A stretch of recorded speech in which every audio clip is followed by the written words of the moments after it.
Have you ever forgotten your phone? When did you realize you had forgotten it?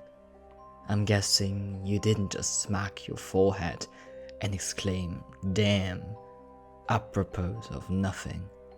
The realization probably didn't dawn on you spontaneously.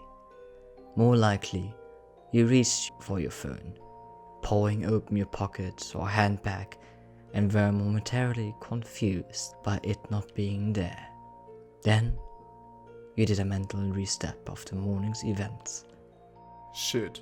In my case, my phone's alarm woke me up as normal, but I realized the battery was slower than I expected.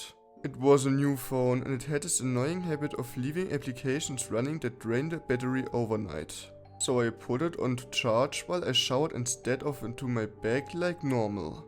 It was a momentary slip from the routine, but that was all it took. Once in the shower, my brain got back into the routine. It follows every morning and that was it. Forgotten.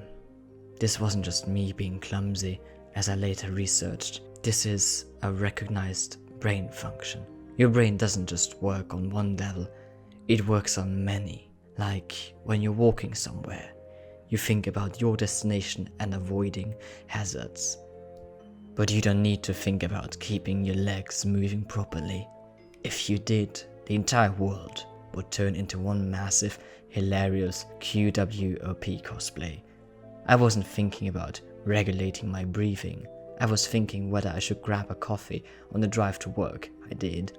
I wasn't thinking about moving my breakfast through my intestines.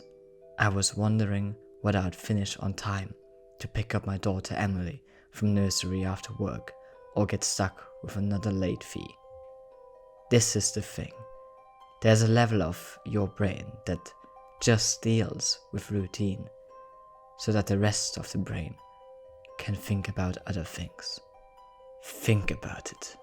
Think about your last commute.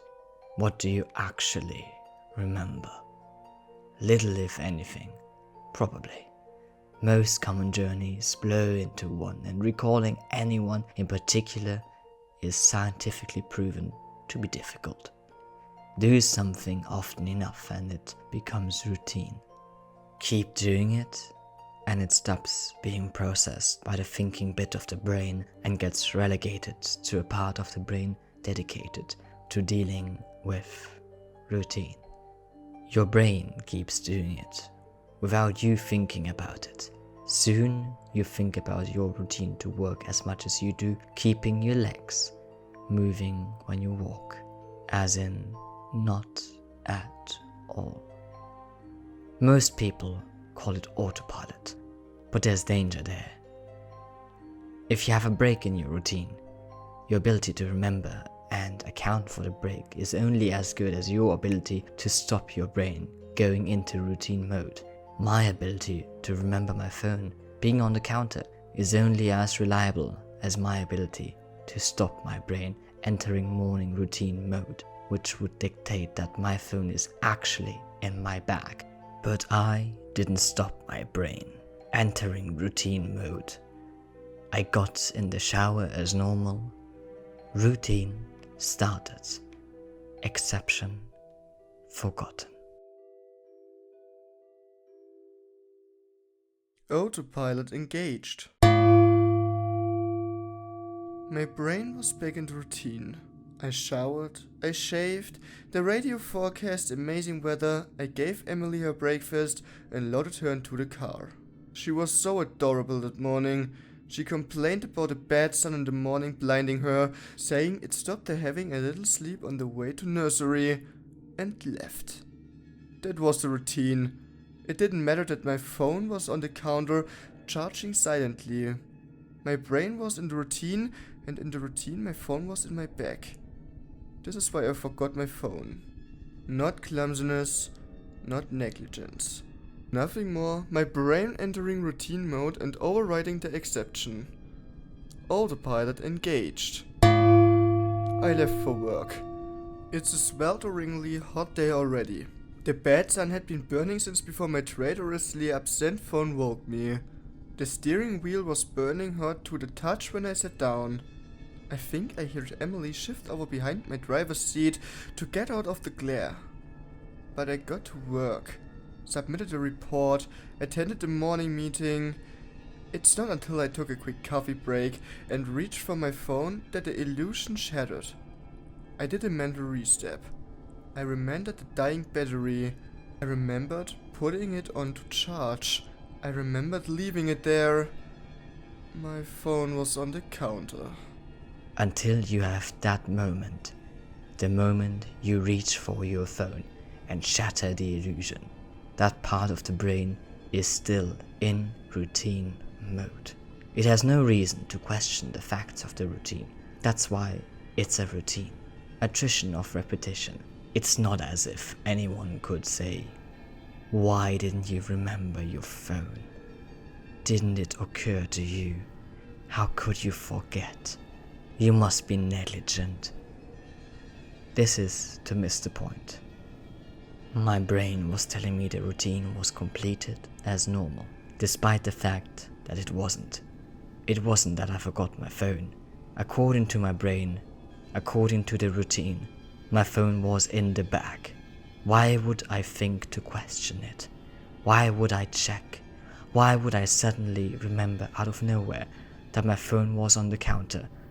My brain was wired into the routine, and the routine was that my phone was in my bag. The day continued to bake. The morning haze gave way to the relentless fever heat of the afternoon. Tarmac bubbled. The direct beams of heat threatened to crack the pavement. People swapped coffees for iced smoothies. Jackets discarded, sleeves rolled up, ties loosened, brows mopped.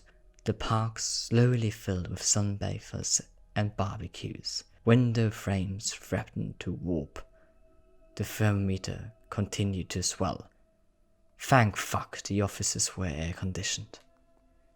But as ever, the furnace of the day gave way to a cooler evening. Another day, another dollar. Still cursing myself for forgetting my phone, I drove home. The day's heat had baked the inside of the car, releasing a horrible smell from somewhere. When I arrived on the driveway, the stones crunching comfortingly under my tires, my wife greeted me at the door. Where's Emily? Fuck. As if the phone wasn't bad enough, after everything I'd left Emily at the fucking nursery after all. I immediately sped back to the nursery. I got to the door and started practicing my excuses, wondering vainly if I could charm my way out of a late fee. I saw a piece of paper stuck to the door. Due to vandalism overnight, please use side door. Today only. Overnight? What? The door was fine this morning. I froze. My knees shook. Vandals. A change in the routine. My phone was on the counter. I hadn't been here this morning. My phone was on the counter. I'd driven past because I was drinking my coffee. I'd not dropped off Emily. My phone was on the counter. She'd moved her seat. I hadn't seen her in the mirror. My phone was on the counter. She'd fallen asleep out of the bad sun. She didn't speak when I drove past her nursery. My phone was on the counter. She'd changed the routine. My phone was on the counter. She changed the routine and I'd forgotten to drop her off. My phone was on the counter. 9 hours. That car. That baking sun. No air. No water. No power. No help. That heat. A steering wheel. Too hot to touch. That smell. I walked to the bar door. Numb. Shock. I opened the door. My phone was on the counter, and my daughter was dead. Autopilot disengaged.